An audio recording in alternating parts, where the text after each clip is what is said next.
Ski. It's 10 o'clock Mountain Time. Time for Tom and Shane, business and politics. Welcome, everyone. Happy to have you along with us. And boy, today we've got to talk about the Department of Justice and the FBI. Is the DOJ a wing of the Democrat Party? That's what we're going to delve into today, Shane. So, what do you think? Are they? Should it be DOJD? Well, the reality and the most difficult thing to deal with when you look at this mess, and it truly is a mess, is that the FBI reports to the DOJ. It's one of the few police systems in your federal government that doesn't deal directly with the president. So, although yes, the head of the FBI reports to the president, he reports first to the Attorney General of the United States and all the people that work for him. I mean, when you look at the sheer size of it, it's one of these issues that 35,000, a $20 billion budget and plus, and so it's one of these things that you have to realize that there has to be certainty behind it. There has to be a feeling of trust, and because just the sheer size of it makes it one of these things that you have to accept and feel comfortable accepting. That the $9 to $20 billion no one really knows that they spend is being dealt with in a reasonable way. And then you have the Justice Department. They have close to 114,000 employees, and they have a $30 billion budget. So these aren't small numbers. They're not, these aren't minuscule facts. Department of Justice has Department of Justice attorneys across the country dealing with all kinds of issues, from human trafficking to civil rights, to laundering drugs that to follow up on prosecution with the FBI, and with 35,000, employees, of which 30,000 are field agents. 30,000. I mean, that's an army in some countries, and there are a few police departments with more police than the FBI.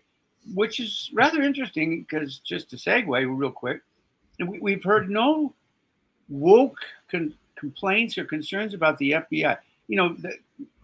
The other agencies, the federal agencies,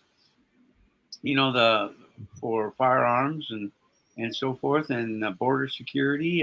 Let's reduce them. We don't need them, but it doesn't seem to affect the woke left, because what we've seen in literally the last 10, 15 years, or certainly since Clinton was president, an agency, the FBI, is in support of protecting people that shouldn't be, and thus having an influence on your government. So there you go. Yeah.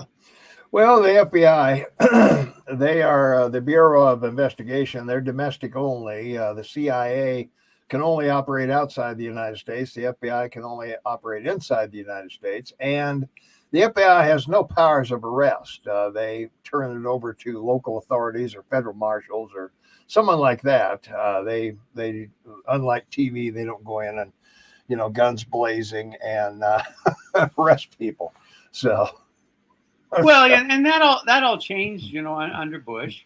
Now the organization, the FBI, who, as you have pointed out, under its guidance and structure and authorization, has offices now literally around the world in U.S. embassies. They have officers and offices in 15 U.S. major embassies around the world. And they've now been responsible because they've been asked by countries to come and investigate, certain things. Their expertise. Yeah, that has been done before, that they've got techniques of investigation that people like. and seemed to be effective. So they go there. And you know the thing about the FBI, because it's new, it was at the beginning of last century, you know, 1924, and their first big story, of course, was the Puerto Rican independence advocacy problem in 1930. And that resulted in them shooting up the U.S. House of Representatives. We laughed about Yeah, that, right? right. Yeah, And then the the big. January 6th was not the I'm first sorry. attack. I just wanted to go. Yeah. Don't do the That's history of right. the FBI, Yeah. please. Don't do the history of the No, FBI, no, no. I'm please. not. And no, I'm not going to. I'm just saying. Then there's a big skip to 1994. You know, Mhm. with the James Joseph Whitney Bugler case. You know, with the mob in Boston, the FBI, Mhm. and then you know there wasn't anything that happened until you know I guess you could say Robert Hansen. Remember he was treacherous, gave up secrets of the FBI, and then nothing happened, and then along came Ruby Ridge in '92, Waco siege in '93, you know, all under Clinton, and then of course from then you sort of the Stoneman Douglas High School shooting and others, and then you had the big Russia thing. Yeah. So it's not like it's not been without controversy. Um, Herbert Hoover used it as his own police force, and we know that he investigated people from Martin Luther King, John F. Kennedy, and LBJ, Herbert and Hoover didn't investigate those guys. no, the FBI did, not Yeah. Hoover. I mean, what's his name? That you know, J. Edgar Hoover, you're talking about, not Herbert Hoover. yeah, I'm talking about the you know the Yeah. wacko guy that they Yeah. Edgar Hoover, yeah, and Moving he on. okay. So I'm just trying to put the context of how it's come about, and so You can all sir, look it up. You can look it up. you can look at. So the point is since basically 2016 or 15, the press has been on to utilize the Department of Justice and FBI to go after political enemies, and you know that's not a good thing. It isn't. Well, you can go all the way back to. I'm sorry, I've got a frog in my throat. It's You go leaping. all the way back to Clinton. The Democrats were all over the FBI and everybody else for investigating Clinton. And of course, during his impeachment, that was a big deal. Also, Hillary's emails. You know, nothing happened with that, obviously. And then you move to January 6th, were FBI agents at the Capitol. No one seems to know. No one wants to release any facial recognition of anybody. And of course, the FBI is not going to, they're not going to expose COVID agents. But I think it would be prudent to either confirm or deny who was there. You know, Yeah, and one of the things I think that's spectacular, one of the small reasons we're probably talking about that is the elections in 2 weeks from mhm. today. Yeah. And this January 6th committee issues a subpoena to Trump. You sent it to me as like 19 list of 19 things they want him to provide as far as information. Mhm. And all of it is stuff that in the past, no one in Congress, the House, the Senate, no one in the Department of Justice or the FBI has really uh, gone after any Democrat for with any kind of similar issue that they have with Trump. And I just think that when the American people are stupid, they see this, and Mhm. why keep pressing it? Like it's like you know, it's like one of those church members that flogs himself on the back for sinning, right? Like you know, it's just these people are just you know it's a masochism of a political masochism. There you go, political Yeah. masochism. There you are. Sounds good to me. Well, other things, of course, that went on. You know, we got the DOJ Barr and Trump election, where you know Barr, appointed by President Trump, said, "Hey, there's no evidence of voter fraud anywhere in the country, um, you know, that he could find," and so you know, and he took a lot of heat for that, of course, from you know the party loyalists, I guess. Well, to a Yeah. large degree, that's true. But the Mhm. problem with the statement was there's none. Yeah. There was some. We both agreed. Well, there's always But some. well, not. This was more than some. And look, with the lawsuits that Trump's Mhm. carried on since then, he's shown that there was more than some. Now, as we both agree, enough to change the election, probably not. But Probably not. No. the problem with uh, him being the attorney general at the time was his suggestion that there was cause. That there may be something we have to look at here. And Mhm. it just seems that, that's the first leg of an investigation. Well, we think, Yeah. it's a possibility. Oh, it's circumstantial. There's no footprint. There's no Yeah. evidence. There's no picture. There's no video. But Yeah. let's take a Well, look. Well, when yeah. you have 114,000 people in your Justice Department that need a job or a Mhm. reason to exist, Yeah. that's a pretty good sandbox. I like that sandbox. Yeah. There you go.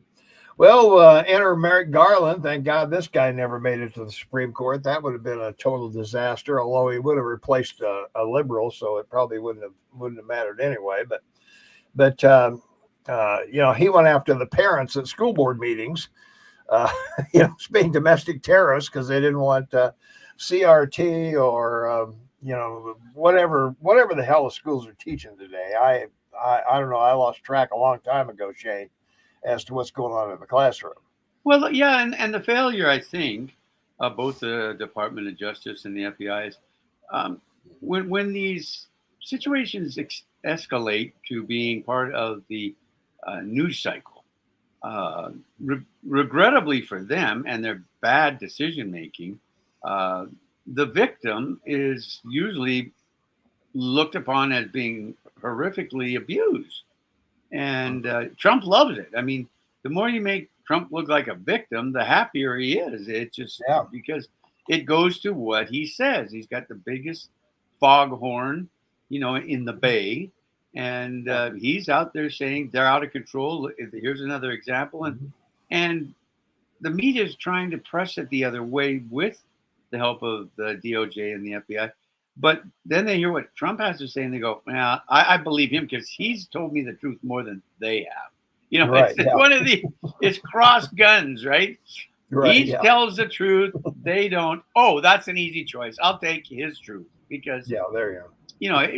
as much as they say that Trump's lied, you and I've had a real difficult time finding serious issues upon which he's lied about when there's been so many he's been right about. Yeah. Well, staying on Merrick Garland, of course, we got Hunter Biden's laptop. The FBI's had this forever. At least, 2 years, 4 years, who knows how long they've had this thing. And whether there's anything on it or not isn't the issue. I think the FBI or whoever's looking at this thing should come out and tell the American people, hey, there's nothing on this thing, or it's full of stuff, and we're going to investigate it. Now they're already after him for tax evasion and with the gun in the dumpster and some other things, but still, this laptop thing has just been, a red herring over in the corner, stinking up the whole room. Well, you have two problems. You have the 50 people in your intelligence services that signed a letter 2 years ago saying it was Russian disinformation. What a bunch of shit. Number two, this all started in 15 when they accused Trump of being in bed with hookers in Moscow, and they have video of them peeing on him, whatever. Um, so that this goes down a rabbit hole for 4 years, 5 years, 6 years, 7 years. Yeah. Nothing here.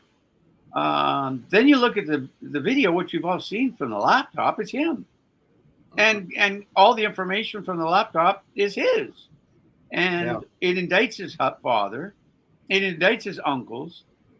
It probably will, in some way, eventually indict the Obamas because I can't believe Obama would allow or keep Biden around if he knew about it, unless he was involved. Yeah. And so, long story short, it's a mess. And the reason it's a mess is it's this thing they call projection. It's a new word in the last 3 years. where the Democrats project everything they're doing onto the Republicans and accuse them of it.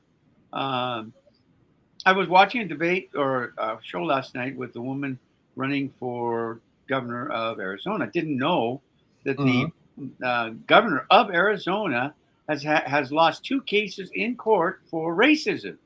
Mm-hmm. For racism, like she Yeah. was two court cases of civil right abuse in her government against African American women in particular, where she paid them $30,000 less than men, and she's still in office. Yeah.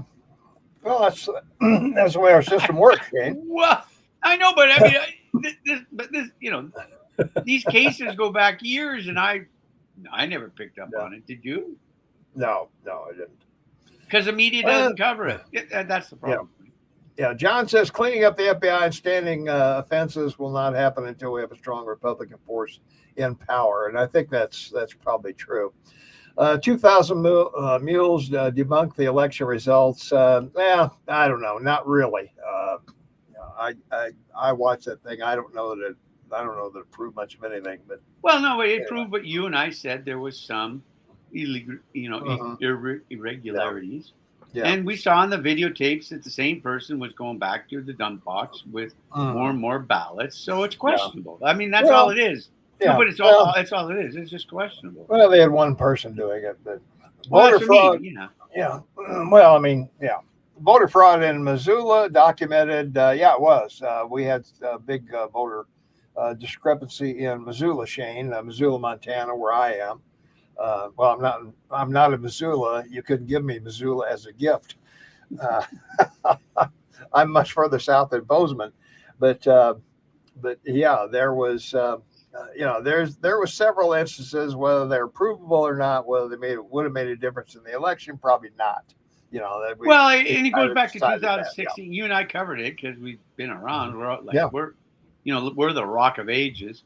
And then remember the conversations we were having about college kids, voting, at school and then voting at home. Home state, so they voted twice, and they didn't care. I mean, no, they didn't. Yeah, that's true. So, well, it just stinks to high heaven, Shane.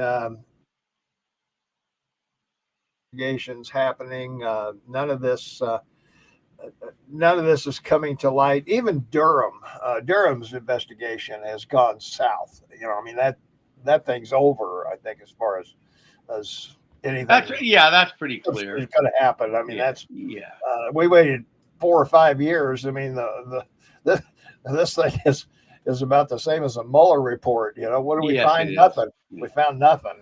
So I was disappointed in that. I thought maybe he might come up with something that would put faith back in government, but didn't happen.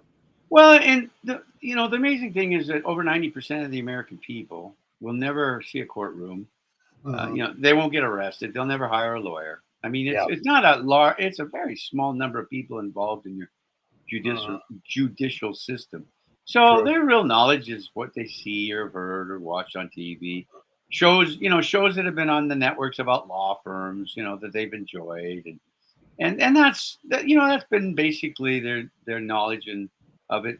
But when you go through what you've gone through in the last 10 years of what people see as clear evidence, it's not just circumstantial. I mean, it's evidence, and no one's accountable. People are like literally caught and still not accountable. And then other people, that it's sort of like the Waco thing, oh my gosh, a tank started it by accident. Yeah. It's just people, there's, that decision-making process of beyond a reasonable doubt changes real fast when you're with your lying eyes, what's going on. True. Yeah. Well, some final thoughts for me. The biggest thing I see, Shane, probably there's, obviously we got an election coming up here in a couple of weeks. And if the Republicans take power, they've made no secret they want to impeach Biden. They want to impeach Merrick. Um, are they going to use the Justice Department and the DOJ and FBI and CIA as their personal policemen? Well, no, Are they going to become a part of the Republican wing? yeah, I mean, I hope not, but they will. I mean, the oversight power of both the House and the Senate is significant, and so they'll have their hearings, but they can't do anything. What they can do is they can catch someone lying in front of Congress like Fauci will be. I mean, they're going to have Fauci up there, and they're going to nail his butt to the wall, and then they'll refer him to the Department of Justice, and nothing will happen for prosecution, and they won't prosecute him. No, and they won't prosecute. So I mean, you would think with an election of the magnitude of 24 coming, they might be smart. Yes, we'll have some hearings and we'll go through this because we want to, we want to check on all this and do our oversight. But to press it, make it important, no, it'd be such a poor political policy decision with everything else that's happening, about to happen, and will continue happening, regrettably, with the economy and the global political situation. Yeah, I agree. The American public, I think, has been taken down the rabbit hole, and it's sad that we used to have faith in government. We used to have faith in the leaders that we're doing it, and now all we're seeing is back and forth, knife throwing. Nothing being done when things. Well, I haven't seen the Hunter laptop, so I have no idea what it says. You've seen it on TV, but well, I've seen what people think they saw in it. That's all. I mean, that's not proof. Okay. Well, it isn't. It's no, but there's hours of it. You've only seen seconds. It's an accusation. It's an accusation. There's hours on it. You've only seen. Well, there may be hours on it, but I don't care. I don't care that Hunter's, taking baths with hookers, or smoking crack or whatever. That's evident. There's pictures of that, but I don't see any pictures of Joe receiving a check from anybody. No, but they should check the credit cards. I've always said that. I'm sure they have. I just want to end with, I agree with your issue about faith. Faith and trust is the premise of both our country's foundings. So what we've seen in the last 5 years is a loss of faith and trust in the government, media, science, medicine, military, leadership, policy, care for people. And now this is like the final leg of a large table, the financial people. I mean, the financial markets have been totally misled since last November when we called the talk. They've been completely misled since last May when I started on this, when the federal chairman said he wants to sell $4 trillion in debt from the Federal Reserve, and then reemphasized it in Wyoming, at his speech in August. So now you've got literally every aspect of your country's structure where the faith and trust of it has been demolished. It's like, wow, what do you do to come back from this? Yeah. Shane, when he says your country, he's in Canada. I forgot to mention that, of course. Nothing wrong with that, except you can't have a handgun, of course, any longer. But no, but we've had similar issues here, like with our government, and the thing is we hold up the world. Canada, this continent, feeds the world, consumes the world, leads the world, builds the world. I mean, so if we're in trouble, we do it all for sure. Yeah, if we're in trouble, everybody is in trouble. All right. I need to remind everybody the award-winning Tom and Shane. We're on the radio every Saturday, 8 to 11 Mountain Time. Listen live at kmmsam.com. You don't have to join anything. You don't have to sign up. You don't have to do anything except listen. You can call us. You can text us. Our past shows are also there. Tom and Shane past shows at kmmsam.com. Be sure and check that out because, well, why would you not want to hear us all day, every day? I mean, that's kind of a given, I think. Yeah, would you say, Shane? Yeah, we could pick up 2,000 viewers. We'd do a podcast every day. All it takes is a couple thousand viewers. We're on every day for an hour. Yeah, all it takes is you. Yeah. The other thing I need to remind you of, we both write on medium.com. There's a description or a link to the articles we write in the description below. And while you're here, why not subscribe? Hit that subscribe button. Ring the notification bell. You'll always be notified no matter what time zone you're in that we are on. And also, if you'd like to support us monetarily, you can do that very easily. There's a link in the description below to Patreon, and we'll tell you all of the great things we will do if you support us monetarily. And if you'd like to make videos like this yourself, we use StreamYard. There's a link to a free version of that in the description below as well. So check that out. And that's going to wrap it up for us. Shane, thanks for being here so much. Thanks. We will see everybody on Thursday with yet another informative and why would you not want to know what we know? Intriguing, exciting, and informative show. Amen to that. All right. We'll see everybody on Thursday.